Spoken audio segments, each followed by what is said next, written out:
The new intern at the company had been bumming rides home with me every single day. Since we lived in the same direction, I never said anything about it. Until one weekend, well past midnight, when I was dead asleep and my phone rang. Her voice came through like a command. "I'm at Encore Karaoke Lounge. Get over here and take me home." I sat up, irritated. "It's 2 in the morning. Don't you think calling me to come pick you up is a little presumptuous? I'm not your chauffeur." She let out a cold scoff, dripping with arrogance. "My cousin is the HR director at the company. Driving me around is a privilege for you. Do what you're told, or I'll have him fire you." Oh, so she still didn't know I was the boss. When I didn't respond, Maureen Fox let out a smug little hum. "Scared now? Then get moving, and pick me up a hot milk on the way. I want it the second I get in the car." I listened to her barking orders, and I laughed. Maureen had started a month ago. I'd just come back from inspecting the factory floor that day, still in my work coveralls, and ran into her in the elevator right after she'd passed her interview. She wrinkled her nose, gave me a once-over, and instinctively put distance between us. Everyone at the company kept a respectful distance when they saw me, so I didn't think much of it. The next day after work, though, I was about to drive home when Maureen walked right up to my car, pulled open the passenger door, and sat herself down. Her tone was pure entitlement. "You're one of the factory technicians, right? I saw you drive past Lakeview Residences yesterday. That's where I live. Drop me off on your way." I was stunned. I opened my mouth to say something, but she'd already buckled her seatbelt and was snapping at me with that cold impatience of hers. "Let's go already. I'm in a hurry." She pulled out her phone and started scrolling, not sparing me another glance. She was new. I let it slide. It was on the way, so I drove her. When we pulled up to Lakeview Residences, she didn't say thank you.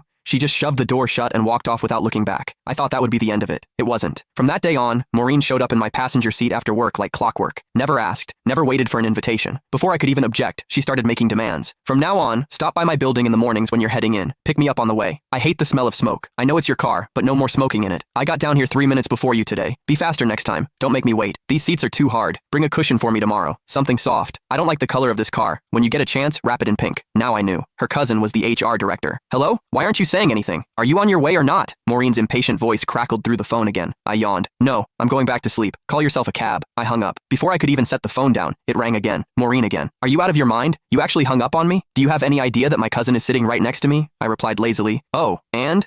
She let out a contemptuous scoff. "You don't even get it, do you? No wonder you're stuck doing grunt work at the bottom of the company. Let me spell it out for you. I brought my cousin and his whole family out tonight for karaoke and drinks, to thank him for getting me hired. If you had an ounce of sense, you'd get over here right now, settle the tab at Encore, then drive every single one of us home. Make a good impression on my cousin. Do a good enough job, and maybe I'll put in a nice word for you. One sentence from my cousin, and you'd be transferred out of the factory floor and into an office. Just like that." What a scheme. So she didn't just want a personal chauffeur, she wanted me to foot the bill too. I paused, then asked, testing the waters, "You're sure your cousin can get me promoted and reassigned with a single word?" But Maureen didn't hesitate for a second. "Obviously. Let me tell you something. Last month, some guy in the marketing department mouthed off to my cousin once. Just once. My cousin had him shipped off to the warehouse. The man had been with the company 6 years, and he didn't even dare make a peep about it. Gone. Just like that. So don't bite the hand that feeds you. My cousin's reach inside this company is beyond anything someone like you could imagine." I went quiet for 2 seconds. It hit me. Last month, there had been a solid veteran employee